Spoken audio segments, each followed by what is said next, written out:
Hey guys, Mike here, Fats Garage. Today we're gonna finish up this short block on the Dirt Cheap 5.3. It was a real nice engine.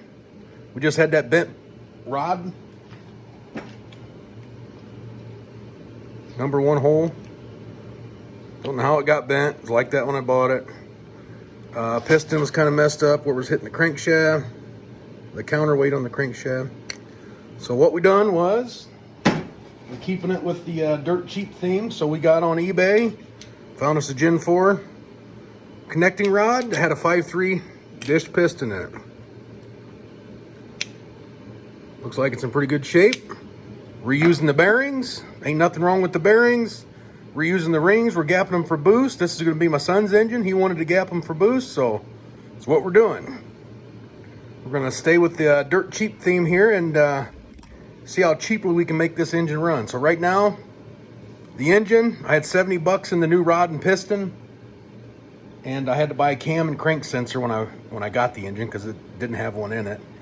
But everything else in the engine looks really nice. Had coil packs, had an intake, which we're not going to use that, so do a carbureted one. But anyway, like 270 bucks in this engine so far. And I think it'll be under $1,000 bucks. We'll have a boost ready 5.3, and I bet you it'll live a while. So let's put this thing together. I've got the already got the used oil ring on that piston. Took it off the bad piston and rod. Here we got our other rings. I've got this one gapped already for 30. That's the bottom compression ring. Here's the top one. We're gonna gap that one from 30 for 30 thousandths. Just gonna slide it in there like that. I'm gonna use this piston to kind of square it up.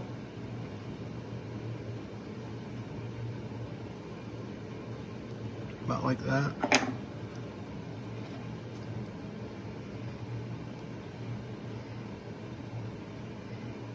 $30 thousandths feeler gauge. Let's see what we got. Which is not 30.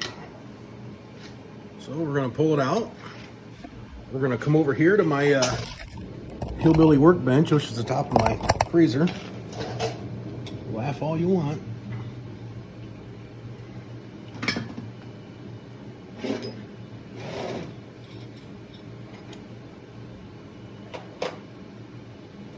Grind this thing down just a little bit.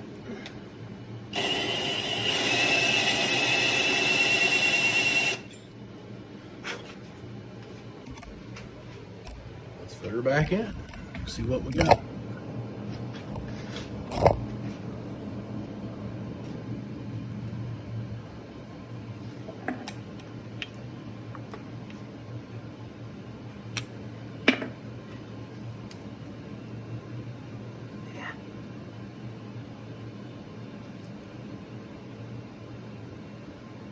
Still not 30. Grind a little more.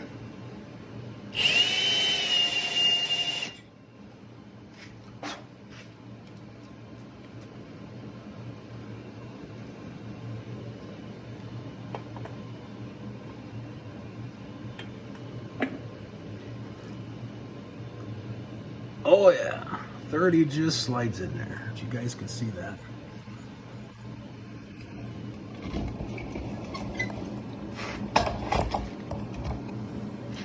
Here's my 30. Just goes in.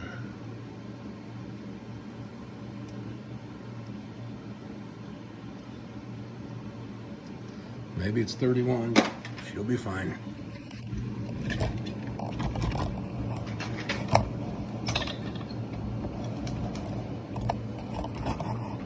So what I'm going to do now is just take my little file here, and I'm just going to go right here, and we're just going to knock off any edge that's on that. You want to chamfer that just a little bit. You don't want any things sticking out and digging into the cylinder wall, or you don't want anything sticking out keeping that ring from spinning on the piston. Would not be good.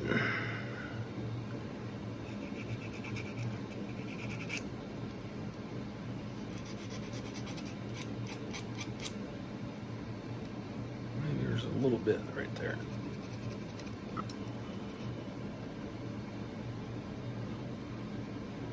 What I always like to do too is just take a wire wheel,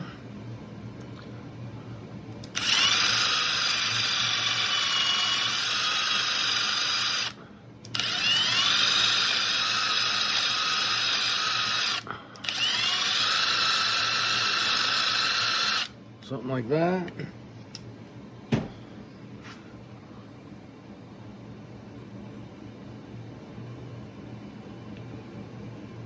Feels pretty good. So here's the bottom ring. You can see the dot is the top.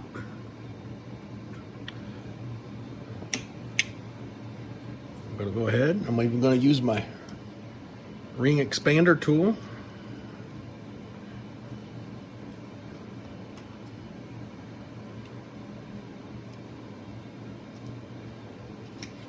There's that one. Here's the top ring. So there's the gap, so I'm just gonna put it 180 off, which they're gonna move around anyway, but I just always put them together that way. There's my top ring.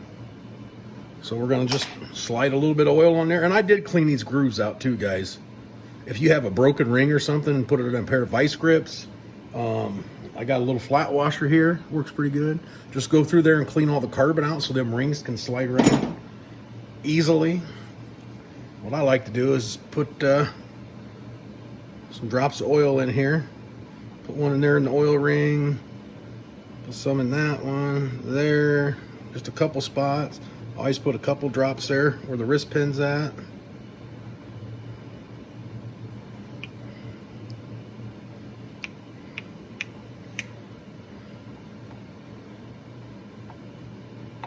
Something like that. Spin these things around a little bit. Make sure they're not lined up. One's there. Got the other one. About 180 off. Okay. I'm gonna put just a touch of oil in this cylinder wall.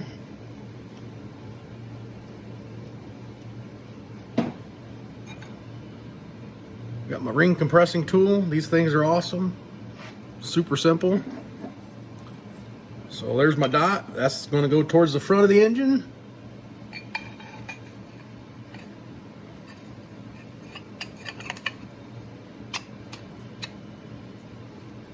I always like to get it just to where, about like that. Just keep it on there nice and square. Make sure your ring compressor is square on the block like that. Bam, right there. So there's the short block, almost assembled. We're gonna flip this over. Get that air hose out of the way.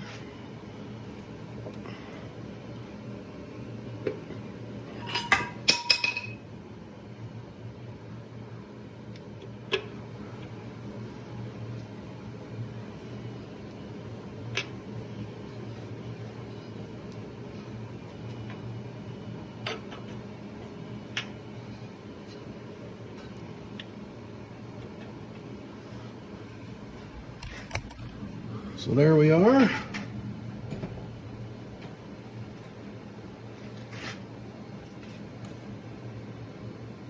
I've wiped all this stuff down already, guys. There's our used standard GM rod bearing. No idea how many miles are on this motor, but I don't see nothing wrong with those bearings.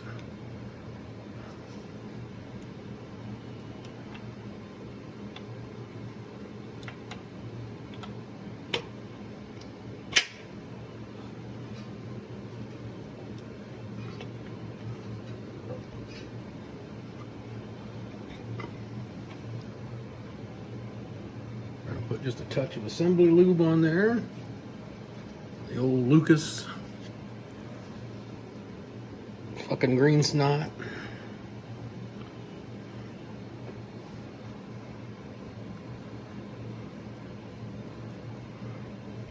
Something like that.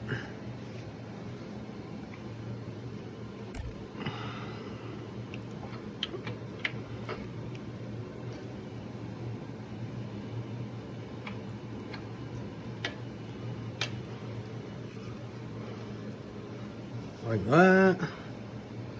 Get that back down in there. Put my cap right there. There's my rod cap. Remember, guys, those were broken caps, so they got to line back up perfectly. Or they got to line back up just with the way they came out.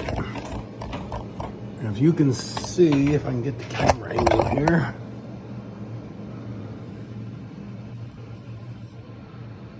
I've got a 1 right here. I've got a 1 right here. So it's going to go right on like that. So we're going to put our brand new used bearing on here. We're going to put us a little Simply Lube on this one.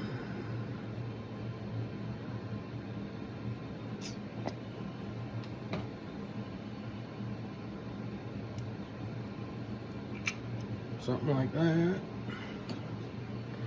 There's a number 1. There's our number 1.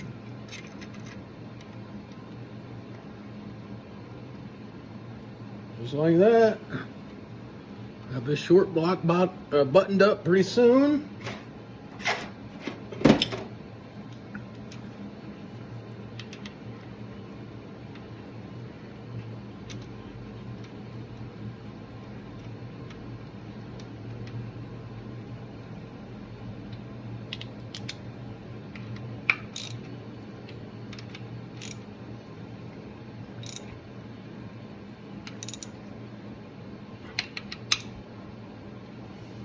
Nice little engine here. Dirt freaking cheap. We'll go through and torque those rod bolts. Main bolts have already been torqued. So I found torquing these rod bolts don't have to be as complicated as some people make it out with the angle and all that shit. If you do the correct torque sequence and you do the angle, it comes out to about 50 foot-pounds. So I'm going to go through, I'm going to do 20 foot-pounds on the first pass, then we're going to do 50 on the second. We're going to drop the socket down in there.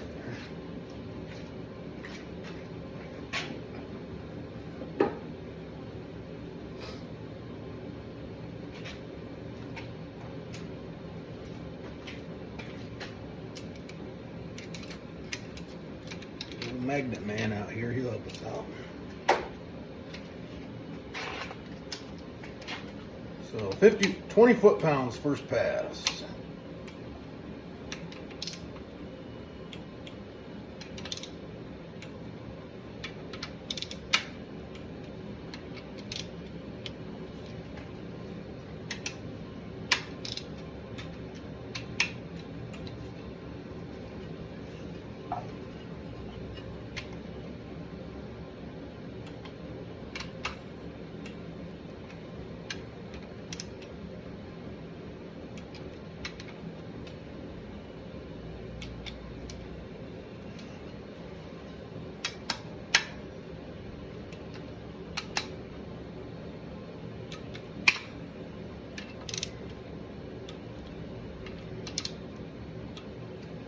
Let's put it at 50. That's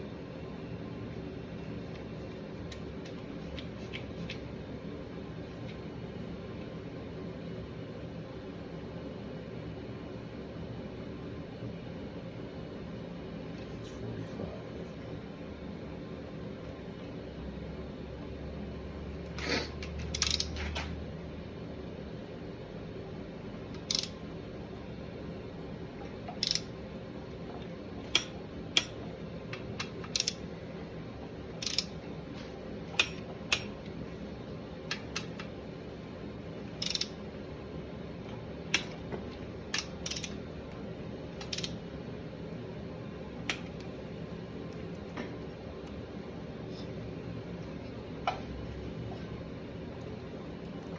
Little movement there, it's good.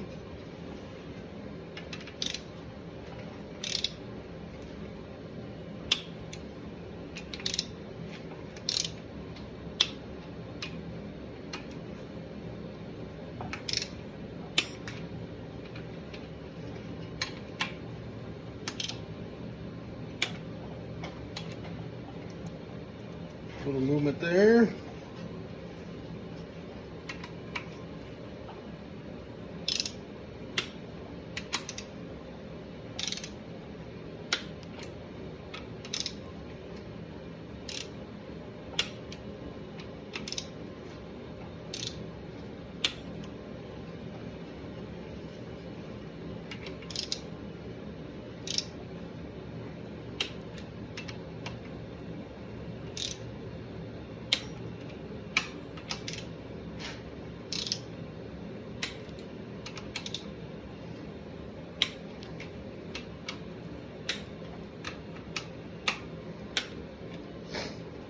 I think we should go back and double check them.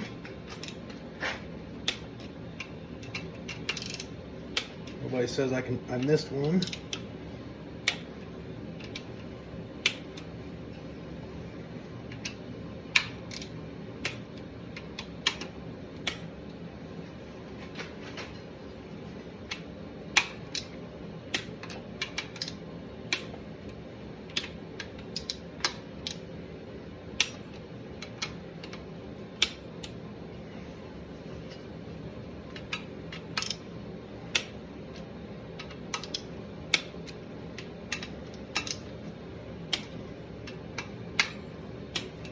See how nice that turns over? That's me using the flex plate.